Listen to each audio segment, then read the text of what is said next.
그러므로 우리가 믿음으로 의롭다 하심을 받았으니 우리 주 예수 그리스도로 말미암아 하나님과 화평을 누리자. 또한 그로 말미암아 우리가 믿음으로 서 있는 이 은혜에 들어감을 얻었으며 하나님의 영광을 바라고 즐거워하니라. 다만 이뿐 아니라 우리가 환난 중에도 즐거워하나니 이는 환난은 인내를, 인내는 연단을, 연단은 소망을 이루는 줄 알미로다. 소망이 우리를 부끄럽게 하지 아니함은 우리에게 주신 성령으로 말미암아 하나님의 사랑이 우리 마음에 부음받음이니 우리가 아직 연약할 때에 기약대로 그리스도께서 경건하지 않은 자를 위하여 죽으셨도다. 의인을 위하여 죽는 자가 쉽지 않고 선인을 위하여 용감히 죽는 자가 혹 있거니와 우리가 아직 죄인되었을 때에 그리스도께서 우리를 위하여 죽으심으로 하나님께서 우리에 대한 자기의 사랑을 확증하셨느니라. 그러면 이제 우리가 그의 피로 말미암아 의롭다 하심을 받았으니 더욱 그로 말미암아 진노하심에서 구원을 받을 것이니 곧 우리가 원수 되었을 때에 그의 아들의 죽으심으로 말미암아 하나님과 화목하게 되었은즉 화목하게 된 자로서는 더욱 그의 살아나심으로 말미암아 구원을 받을 것이니라. 그뿐 아니라 이제 우리로 화목하게 하신 우리 주 예수 그리스도로 말미암아 하나님 안에서 또한 즐거워하느니라. 아멘. 맹집사 이야기라는 그런 글이 있습니다. 맹집사님은 조그마한 시골 교회를 섬기는 분인데 어느 날 이 맹집사와 가장 친한 임집사가 그만 중풍으로 쓰러져 갖고 거동하기가 힘들어진 거예요. 그때부터 임집사는 중풍으로 쓰러지고 나서 소원이 뭐냐면은 교회 나가서 예배드리는 겁니다. 이 얘기를 들은 맹집사가 안타깝게 여기고 하나님 앞에 맹집사가 기도하는 거예요. 하나님, 이 임집사에게 휠체어 하나만 주시면은 제가 평생을 휠체어를 끌어서 임집사를 교회를 데리고 다니면서 신앙생활 하겠습니다. 얼마나 여러분들 정말 훌륭한 기도입니까? 이런 기도는 응답이 될까요? 안 될까요? 됩니다. 그래서 이런 얘기를 듣고 교회에서 임집사님한테 휠체어 하나를 좋은 거를 선물해 드렸어요. 그래서 모두가 정말 기뻐하고 맹집사가 임집사를 집에 가갖고 휠체어에 태워갖고 교회 데리고 오는 주일날 온 성도들이 다 함께 박수를 치고 하나님을 찬양했다라는 것입니다. 그런데 여러분들, 칭찬은 잠깐이고요. 얼마 지나지 않아 그 일이 맹집사에게는요 아주 큰 짐이 되기 시작한 거예요.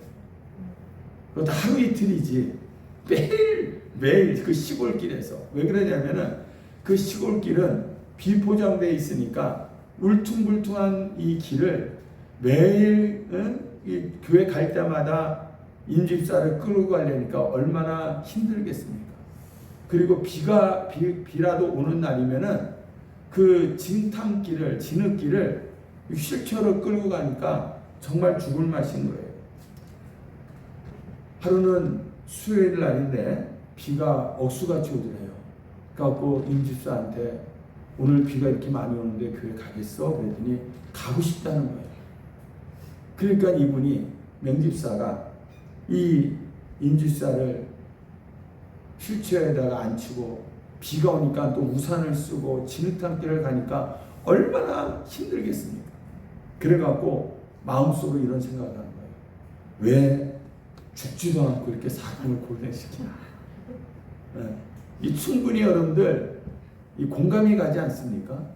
왜 죽지도 않고 왜 나를 이렇게 고생시키나?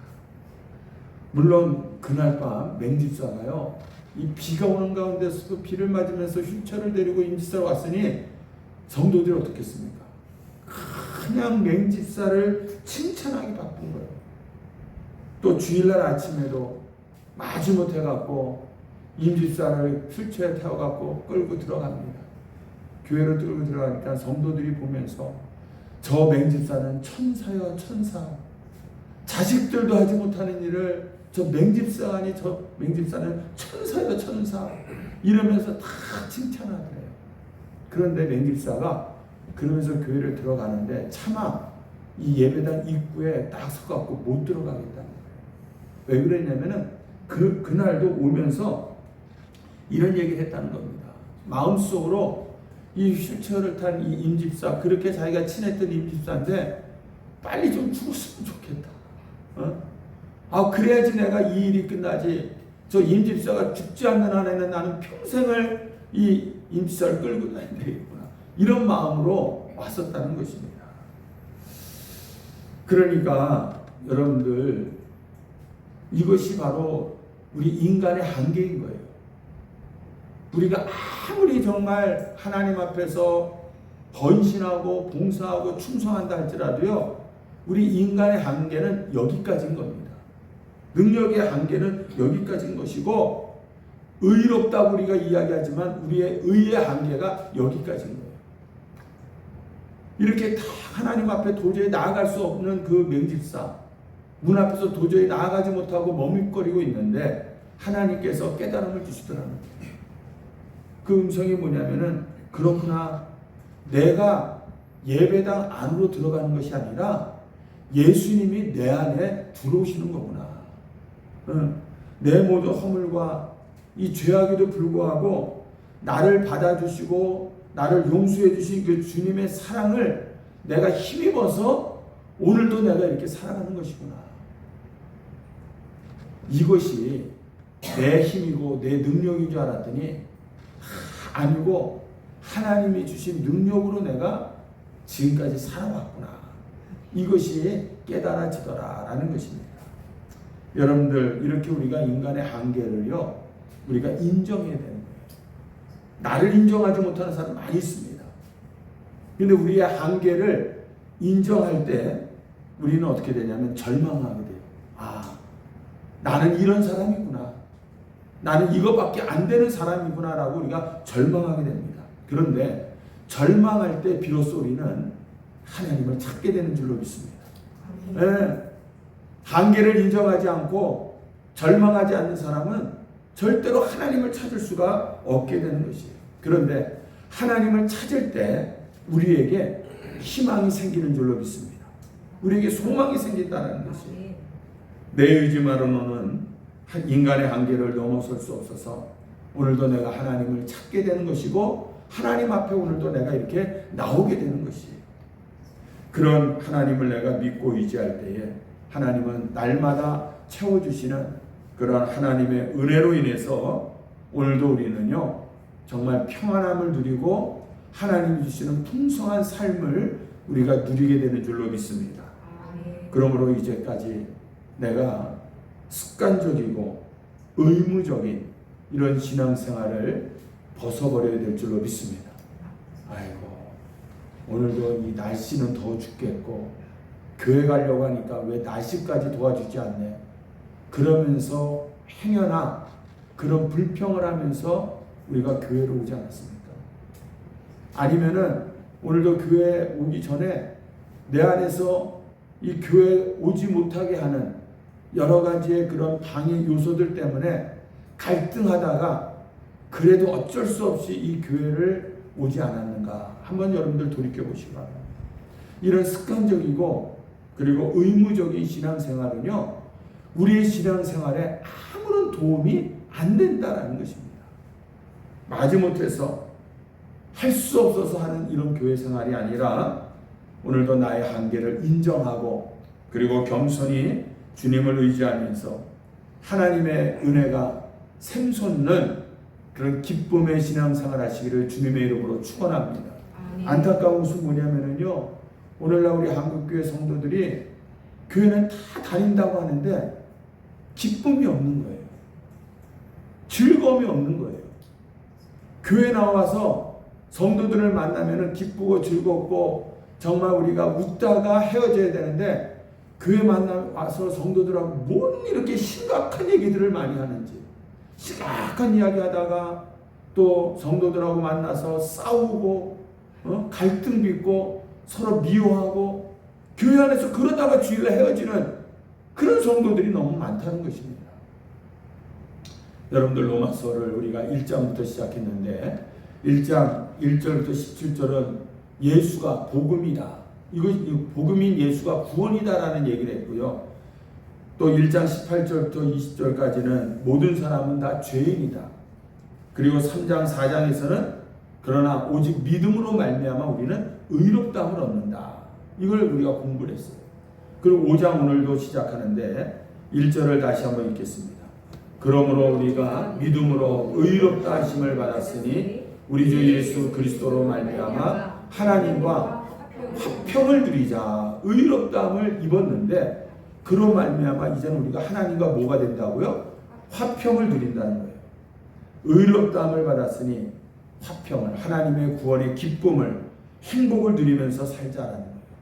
그래서 여러분들 신앙생활은요 기쁘고 즐거운 것인 줄로 믿습니다. 아멘? 네. 교회 다니는 것은요, 교회 나와서 신앙생활하는 것은 그냥 어떤 책임이 많고 의무가 많고 그래서 무겁고 힘든 게 신앙생활이 아니라 신앙생활은요 기쁘고 즐거운 것이에요. 제 모토가 뭐였냐면 목회는 즐겁게 하자였어요. 근데 목회가 즐겁지만 않아요.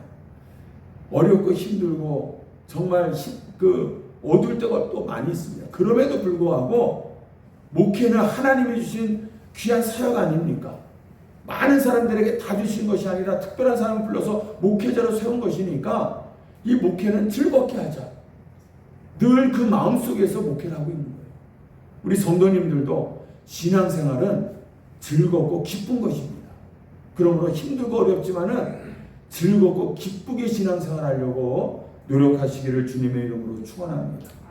그러면 이제 의롭다 하심을 받은 자의 삶이 기쁘고 즐거운 건데 구체적으로 어떻게 사는 것이 기쁘고 즐거운 삶이냐? 먼저 하나님과 화평을 누려야 된다. 하나님과 더불어 화평인 거예요. 여러분들 이런 사실을 우리가 이해하기 위해서는요, 내가 예수 믿기 전에 어떤 사람이었느냐? 예수 믿기 전에는요, 하나님과 더불어 화평을 누리지 못하는 사람이었다는 것을 잊지 마시기 바랍니다. 자, 6절 말씀 보세요. 다 같이 시작. 우리가 아직 연약할 때에, 또 5장 8절 우리가 아직 죄인 되었을 때에, 10절 곧 우리가 원수 되었을 때에, 우리에게 그런 적이 있었다는 거예요. 예수님과 더불어 화평을 누리기 전에 우리는 연약하였고 죄인 되었고 하나님과 원수 되었던 적이 있었다라는 것입니다. 그때마다 그리스도께서 나를 위해서 죽어주심으로 말미암아 하나님의 사랑을 우리 가운데 확증해 주셨어요. 여러분들 그 십자가에서 죽기까지의 사랑 때문에 우리가 오늘 하나님과 화평을 누리게 된 줄로 믿습니다. 사형리에 보면은 하나님과 우리는 죄로 말미암아 건너갈 수 없는 그런 절벽이 생긴 거예요. 그런데 예수 그리스도께서 십자가의 죽으심으로 말미암아 그 십자가가 그 절벽에 길을 열어주셔서 내가 하나님 앞으로 나아가게 된 것입니다. 내가 하나님 안에서 더불어 화평을 누릴 수 있었던 것은 이 죄인 되었을 때 나를 위해서 예수님께서 십자가에서 죽어주신 그 사랑 때문인 줄로 믿습니다. 화평은 그래서 어떤 상태에서 오는 거냐면요, 그냥 화평이 오는 것이 아니라 바른 관계가 되었을 때 오는 거예요. 관계가 잘못되면은요, 아무리 좋은 환경이라 할지라도요, 결코 그 안에 평안이 없습니다. 얼마 전에 우리가 송도에서 아버지가 아들을 총기로 살해한 사건이 있잖아요. 못 사는 집안이 아니었잖아요. 잘 사는 집안이었더라고요. 아들이 사업이 잘 돼갖고 아버지 용돈도 생활비도 잘 대해주고 아무튼 그런 집안이었잖아요. 환경이 너무너무 좋은데 다른 관계가 형성이 안 되니까 그 집안에는 평안은 둘째치고 그 집안에 죽음이 찾아오더라라는 것입니다. 여러분들 하나님과의 관계에 있어서는 죄 사함을 얻어야 될 줄로 믿습니다. 그리고 우리 인간과의 관계에서는 화목을 이루고 환경 관계에서는 우리가 어떤 환경에서든지 감사하고 자족할 때에 우리의 심령 가운데 화평이 넘쳐날 줄로 믿습니다. 그러므로 무엇보다도 여러분들 하나님과의 관계가 우선인 줄로 믿습니다. 아멘. 내가 예수를 믿음으로 말미암아서요, 우리는 죄로 말미암아 지금까지는 하나님과 원수되었던 관계에 있었어요. 그런데 예수님으로 말미암아서 이제는 하나님과 우리의 관계가 아버지와 자녀의 관계가 되었다는 거예요.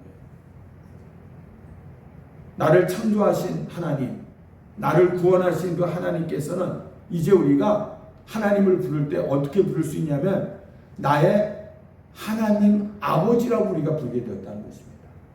내가 하나님을 아버지라고 부르게 되면 하나님은 우리가 뭐가 됩니까? 우리를 뭐라고 불러요? 하나님께서 우리를 부를 때 아들아, 딸아 이렇게 부르게 된다는 것이에요. 여러분들, 하나님 아버지께서 내 인생을 지키시고 또 돌보시고 인도하시기 때문에 이제는 우리가 아무 걱정 없이 이 세상에서 화평을 누리면서 살게 된 줄로 믿습니다. 어린 자녀를 보세요.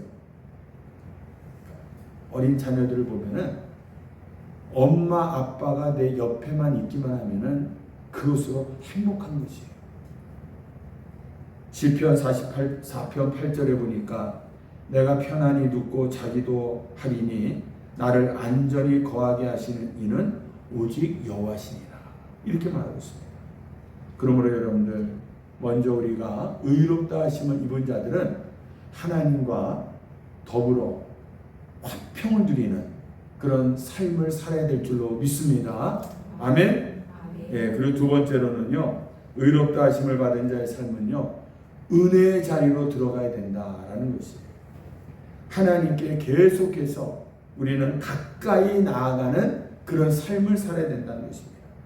하나님의 자녀된 우리가 언제든지 예수님의 이름으로 하나님 아버지의 은혜의 자리로 우리가 들어가게 되었다라는 것입니다. 그러면 언제 우리는 하나님의 은혜의 자리로 들어가느냐? 여러분들, 가장 하나님의 은혜를 경험할 수 있는 좋은 자리가 바로 기도의 자리인 줄로 믿습니다. 우리는요, 기도하면은 그 기도 가운데서 놀라운 은혜를, 깊은 은혜를, 또한 신비한 은혜를 경험하게 될 줄로 믿습니다. 그런 기도의 경험들이 여러분들에게 있기를 바랍니다. 기도하다 보면은요, 우리가 얼마나 큰 죄인지를 깨닫게 되는 것이에요. 평상시에는 우리가 그런 거 의식하고 살지 않잖아요. 내가 죄인이라는 거 의식하고 살지 않잖아요. 그런데 기도하다 보면은 내가 얼마나 죄인인지를 우리가 경험하게 깨닫게 된다는 거예요. 그래서 예수님을 우리가 찾게 되는 것이고, 예수님의 사랑에, 이 죄인인 나를 구원해 주신 예수님의 그 사랑에 감격하고 우리가 눈물을 흘리게 되는 것인 줄로 믿습니다. 이런 기도의 맛을 느끼는 우리 성도는요, 무슨 일을 만나든지 걱정하지 않고 담대히 하나님의 은혜의 그런 보좌로 나아갈 줄로 믿습니다. 아멘. 처음에 맹집사의 예를 들었던 것처럼 기도는요, 예수님의 안으로 들어가는 거예요. 예수님의 은혜의 자리로 들어가는 것입니다. 그 예수님 안으로 들어가는 그 은혜의 자리가 충만하기를 주님의 이름으로 축원합니다. 이렇게 은혜의 자리 가운데 우리가 거해 있을 때에 우리는 하나님이 주시는 평안함을 누리면서 살아간다는 겁니다. 세 번째로 의롭다 하심을 받은 자의 삶은요, 하나님의 영광을 소망하게 된다는 거예요. 여러분들, 세상의 수많은 사람들은 과연 무엇을 소망하고 무엇을 바라면서 살까요? 세상 사람들, 한마디로 이야기하면 자신의 영광만을 소망하면서 살 것입니다. 안 그렇겠습니까? 나를 통한 어떤 이익들, 나를 통한 어떤 기쁨, 내가 성취하고 내가 만족하는 그런 것에다가 세상 사람들은 소망을 두잖아요. 그러니까 어떤 사람은 소망을 어떤 건강에다가 둔 사람은요, 죽어라고 정말 운동하면서 오래 살면서 그냥 천년만년처럼 거기 육신의 건강에 소망을 두고 살잖아요. 물질에 소망을 둔 사람은 저 내 주변 사람들이 어려움을 당하든 고생을 하든 상관없이 그냥 어떻게 해서든지 내가 물질을 모으려고 거기에 소망을 두고 살아가고 있습니다. 어떻게 해서든지 권력에 그 소망을 둔 사람은 그 권력을 이루기 위해서 다른 사람들을 짓밟고 올라가잖아요. 그러나 여러분들, 내 자신의 영광을 이루었을 때 그 사람들에게 찾아오는 또 다른 갈증과 욕구가 있다는 거예요. 무슨 얘기냐? 세상의 것으로는요 만족할 수가 없다는 것이에요. 열을 가지면은요 20을 가지고 싶고 100을 가지고 싶은 거예요. 높은 자리에, 권력의 자리에 올라가면 모든 것을 내가 다 얻은 것 같지만 더 많이 가지려고 한다니까요. 그래서 오히려 세상에 소망을 둔 사람은요 삶이 피곤하고 지치고 힘들 수밖에 없는 거예요. 우리가 볼 때는 그렇게 높은 데까지 많은 것을 이루었으면은 이제는 좀 편안하게 살만도 한데 왜 저 사람들은 왜 저럴까? 이유가 그겁니다. 만족함이 없는 거예요. 늘 갈망이 있는 거예요. 갈증이 있기 때문에. 우리의 영혼을 만족시켜주지를 못한다는 것입니다. 세상의 소망. 여러분들, 미신과 기독교 신앙의 다른 점이 무엇이냐면요, 미신은요 신적인 대상에다가 내 소원을 비는 것에 불과합니다. 그냥 허구한 날 내 소원만 비는 거예요. 그런데 신앙은요 내 소원이 아니라 하나님의 뜻이 이루어지는 것이 우선인 줄로 믿습니다. 이게 신앙인 거예요. 하나님의 뜻에 따라서 말씀해 보니까 하나님은 이런 사람들을 좋아하더라. 하나님은 사람들이 이렇게 사는 것을 좋아하더라. 기뻐하시더라. 이것을 아니까 하나님의 뜻에 따라서 나를 변화시키고 성숙해 나가는 것이 바로 기독교의 신앙인 줄로 믿습니다. 그러니까 우리가 예수를 믿으면은요 나 하나 잘 되는 것이 이게 신앙이 아닌 거예요. 나를 통해서 하나님이 드러나는 것이 바로 온전한 신앙의 모습이다라는 거예요.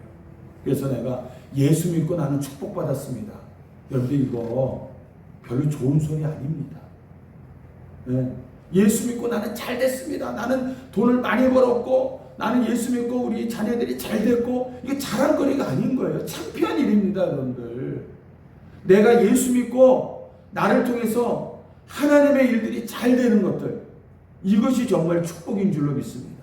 이게 진정한 신앙생활의 모습인 거예요. 그래서 우리가 기도할 때마다 나의 소원을 빌고 기도하는 것은 미신하고 똑같은 거예요. 하나님의 뜻이, 하나님의 영광이 이루어지기를 소망하면서 우리가 남들을 위해서 기도하는 겁니다. 교회를 위해서 기도하고, 민족을 위해서 기도하고, 아픈 성도들을 위해서 기도하고, 그런 사람들이 잘 될 때, 교회가 잘 되고 나라가 잘 될 때 더불어 내가 잘 되는 줄로 믿습니다. 이것이 하나님 원하시는 우리 신앙생활의 모습인 것이에요. 여러분들, 예수님의 제자들이요 변화산에 올라갔다가 하나님이, 예수님께서 영광 가운데 거하시는 것을 보지 않았습니까? 그러니까 그 사람들이 뭐라고 말합니까? 여기가 좋사오니 움막을 치고 여기서 살고 싶습니다. 이렇게 얘기를 합니다. 이처럼 여러분들, 하나님의 영광이 임하면은요 세상의 것과는 비교할 수가 없는 그런 영광을 우리가 체험하면은요 이 세상의 것들이 다 별 볼 일 없어지게 되는 것이에요. 그렇게 내가 애착을 갖고 그렇게 내가 소중하게 여기던 세상의 것들, 그런데 하나님의 영광을 체험하니까요 그것을 경험하니까 세상의 것들은 비교할 수가 없게 되더라.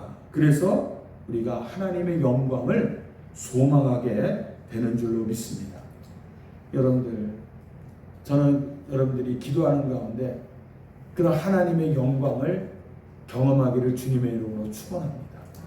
네. 이것을 우리가 경험할 수가 있어야 되는 거예요. 이러한 의로운 삶을 살기 때문에 여러분들, 우리는 환난 중에도 오히려 우리는 기뻐한다, 즐거워한다라고 오늘 3절에서 이야기하고 있어요. 그러면 어떻게 환난을 내가 자랑하고 즐거워할 수 있겠습니까? 내가 그렇게 환난을 기뻐하는 그 근거가 무엇일까라는 겁니다. 여러분들, 환난은 오늘 말씀해 보니까 뭘 만들어내요? 인내를 만들어낸다라는 거예요. 환난이라는 말은요, 아래에 머무르다라는 뜻이 있어요. 무슨 얘기냐면, 올리브 열매를 가져다가 이스라엘에서 올리브 기름을 짜낼 때 어떻게 짜냐면, 올리브 열매들을 밑에다 놓고 위에다가 무거운 돌을 올려놓습니다. 그리고 진 눌러 짜는 거예요. 그래서 그 올리브 기름이 나오는 것입니다. 예수를 믿는 자에게는요, 환난이 오지 않습니다. 예수님이 그런 말 한 적이 한 번도 없습니다. 오히려 예수님은 너희가 이 세상 가운데서 환난을 어려움을 겪을 것이다, 이렇게 말씀하고 계세요. 환난이라는 것은요, 여러분들 억울해하지 마세요. 예수를 믿는 자나 예수를 안 믿는 자나 동일하게 이 세상을 살아가는 모든 사람들은 다 환난을 겪습니다. 그래서 우리는 살면서 늘 나를 짓누르는, 나를 괴롭히는 그런 환난을 겪으면서 살아가는 것이 우리 인생사라는 것이에요. 그런데 이 환난은 올리브 열매를 눌러서 올리브 기름을 짜내는 것처럼 이 환난이 우리를 짓눌러서 우리를 빚어서 새롭게 만들어낸다는 겁니다. 그래서 예수님을 닮은 삶, 그분의 인격을 닮아가는 삶으로 이끄는 연단으로 우리를 이끌어간다는 거예요. 그러니까 환난은 인내를 낳고, 인내는 뭐냐? 연단을 또 만들어낸다는 거예요. 누구나 인내하기를 원합니다. 그런데 인내하는 과정은요, 절대로 쉽지 않고 또 견디기가 힘들다는 것이에요. 이 인내의 특징이 그거예요. 쉽지가 않고 견디기가 힘들다는 거예요. 인내는 기도한다고 해서 당장 되는 문제도 아니에요. 인내는 반드시 과정이 있어야 되는 거예요. 시간이 걸린다는 것입니다. 언제까지? 내가 결정하는 것이 아니라 하나님께서 우리를 단련하신 후에 정금같이 나올 때까지 하나님이 우리를 인내하도록 우리를 연단하고 계신다라는 것입니다. 여러분들 인생을 살다 보면은요, 내가 조금만 더 참았으면 되는데 내가 인내하지 못해서 일을 그르친 경우들이 얼마나 많이 있겠습니까? 조금만 더 기다렸으면, 조금만 내가 참았으면, 남들보다 내가 늦는 것 같고 뒤처지는 것 같고 또 오히려 무능한 것 같이 느껴지기 때문에 우리가 조급한 마음에 서두르게 된다는 것이에요. 그런데 하나님이 나에게 말씀할 때까지 인내해 주시는, 인내하는 이런 축복은요, 가장 그것이 좋은 것이고 그것이 가장 빠른 축복인 줄로 믿습니다. 늦은 것 같지만. 그래서 여러분들, 환난은 인내를 만들어내는 것이고요, 인내는 연단을 낳는다라는 것입니다. 계속되는 환난에도 흔들리지 않고 참고 견뎌내는 자는요, 마치 훈련을 잘 받은 운동선수와도 같다는 것이에요. 어떤 성도님을 보면은요, 평생을 환난 가운데 있는 분이 있어요. 대개 같이 신앙생활 하시던, 옛날에 내 중앙교회 있을 때 어릴 때부터 신앙생활 하던 분들을 보면은 힘들 때, 어려울 때는 처음에는 어렵고 힘들고 그 못 먹고 못 살던 분들이 20년 30년 다 지나서 자식들이 성장하다 보니까 다 이제는 넉넉하게 살아가는 분들이 대부분이더라고요. 그런데 희한하게도 지금까지도 큰 연단 가운데, 고생 가운데 사시는 분들이 있어요. 그런데 희한한 것은 그런 분들이 그러면은 얼마나 억울하겠습니까? 같이 고생하던 사람들은 다 잘 되고 자식들도 잘 되는데 나는 자식들도 힘들고 아직도 나이가 60, 70이 넘어서도 일을 다녀야 되는 그런 상황이면은 얼마나 낙심이 되겠습니까? 그런데 그런 분들이 교회가 어렵고 문제가 일어났을 때, 그럼 다른 분들은 교회를 막 떠나고 그러는데 이런 분들은 교회도 안 떠나고 끝까지 믿음을 지키고 신앙을 지키고 계시더라라는 것입니다. 의도 터져도요, 운동선수가 훈련이 잘 돼 있으니까 권투 선수가 아무리 때려도 이것을 버텨내는 거예요. 인내하는 것입니다. 그 환난 가운데서 인내하는 자를 더욱 단단하게 하나님께서 만드시는 줄로 믿습니다. 네. 그러므로 여러분들, 왜 나에게는 왜 이 환난이 끝나지 않을까? 왜 나에게는 계속된 이렇게 고난이 있을까? 이것은 여러분들, 하나님 앞에 우리가 가는 날까지 이런 연단은 우리에게 계속되는 줄로 믿습니다. 그래서 우리를 단련시켜서 끝까지 하나님 앞에 설 수 있도록 우리를 인내하시는 줄로 믿습니다. 인내 못하면 다 떠나고 마는 거예요. 하나님의 품을 다 떠나고 마는 겁니다.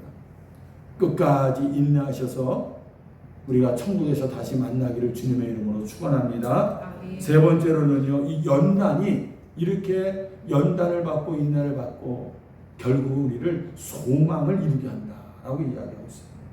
환난을 당하고 그 환난이 계속되면은 환난이 인이 배길 정도로 내 삶에 다져졌는데 어떻게 성도들은 그런 환난과 인내 속에서 소망을 가질 수 있습니까? 이런 생각을 하잖아요. 그 이유는요, 주님의 자녀가 당하는 이 환난에는요, 프리미엄이 있습니다. 부가가치가 있다라는 얘기예요. 무슨 얘기냐? 주의 자녀가 환난을 당하며 인내하게 되고, 인내하다 보면 연단을 받게 되고, 연단을 받다가 보면은 하나님의 영광을 바라는 소망이 더 커지게 되는 거예요. 여러분들, 환난을 모르고 지내는 평소보다도요, 하나님의 영광이 더 크게 보이게 되더라는 겁니다. 이스라엘 백성들이 하나님을 소망할 때, 그 이스라엘 백성들이 태평성대를 이룰 때 하나님을 더 소망했겠습니까? 아니면은 포로로 잡혀가갖고 포로로 노예 생활하면서 고난받을 때 하나님을 더 소망했을까요?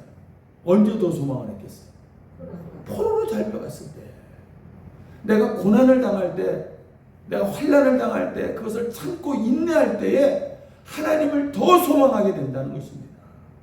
이것이 환난을 당하는 자에게 주시는 하나님의 프리미엄이에요.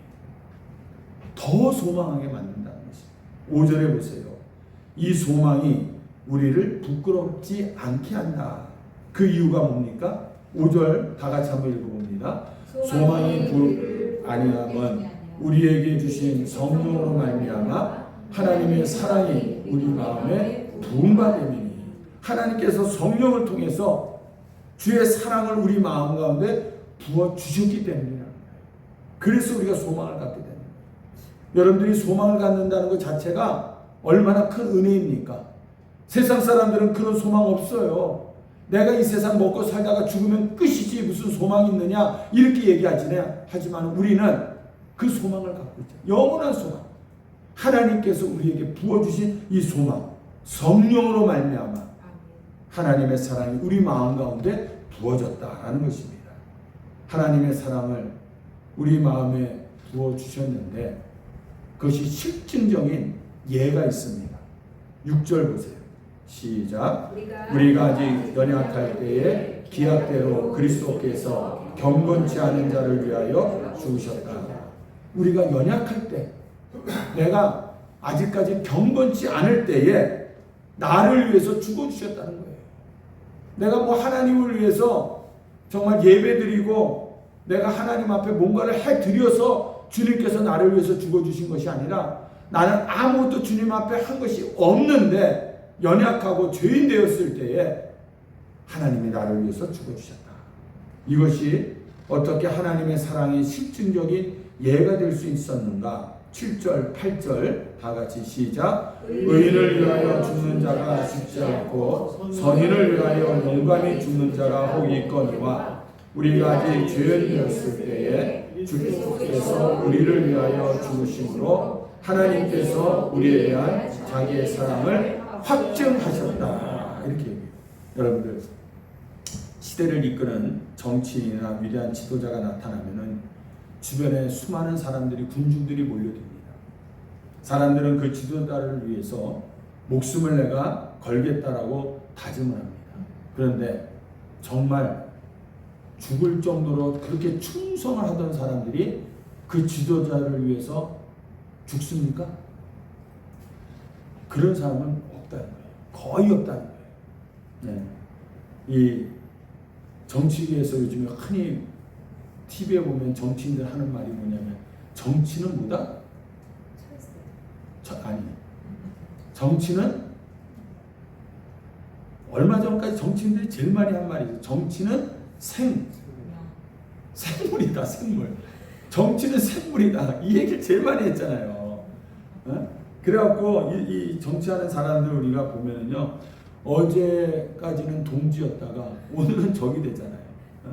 민주당으로 들어왔다가 어느 순간에 국민의힘 가 있고, 국민의힘으로 들어왔다가 민주당으로 와 있고, 그 높이 막 칭찬하던 사람들이 그 다음날에는 서로 죽이려고 욕하고, 이런 일들이 정치판에서 이루어지고 있지 않습니까? 실제로는 여러분들, 선인이나 의인을 위해서 목숨을 바칠 사람은 거의 없다는 거예요. 쉽지 않습니다. 그런데 우리 그리스도께서, 예수님은 그런 의인이나 선인도 아닌 거예요. 죄인 된 우리를 위해서 자신의 목숨을 바치셨다는 것을 기억하시기 바랍니다. 아멘? 아멘. 내가 이런 존재인 거예요. 이런 하나님의 사랑을 받은 사람들인 거예요. 그렇게 하나님이 우리를 사랑하시는데, 하나님이 오늘도 우리를 복 주시지 않겠습니까? 하나님이 우리가 주님 앞에 나아갈 때 하나님이 만나 주시지 않겠습니까?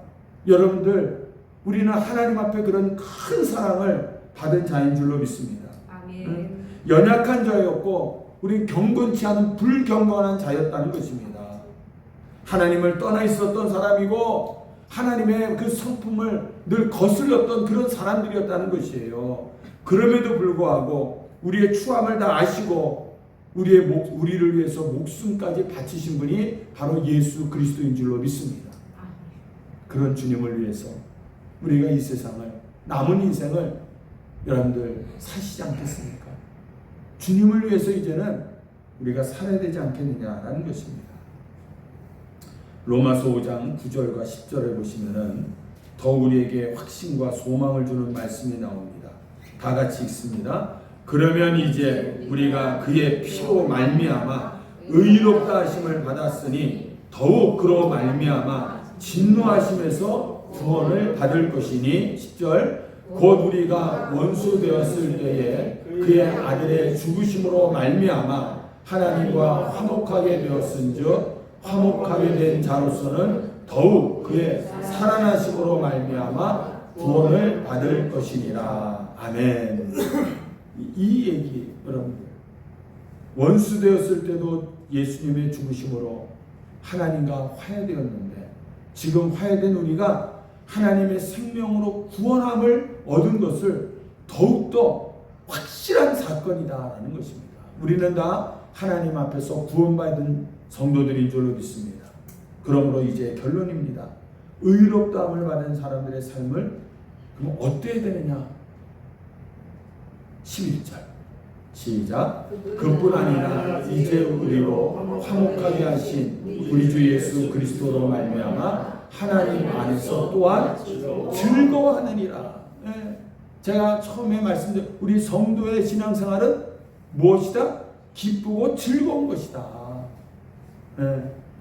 기독교 변증가인 C.S. 루이스가 이런 말을 했어요.